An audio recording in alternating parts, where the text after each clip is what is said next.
ভিডিওটা করে নি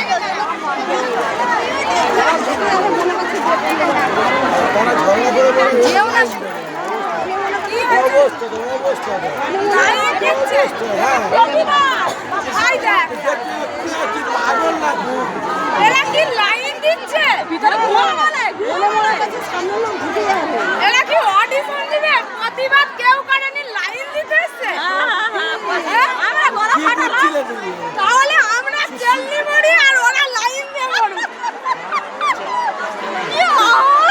মানুষের কি চিন্তা ভাবনা, লাইন দিয়ে ওরা আগে ঢুকে পড়ুক, আমরা এটাই দাঁড়িয়ে থাকি। লাইন দিতে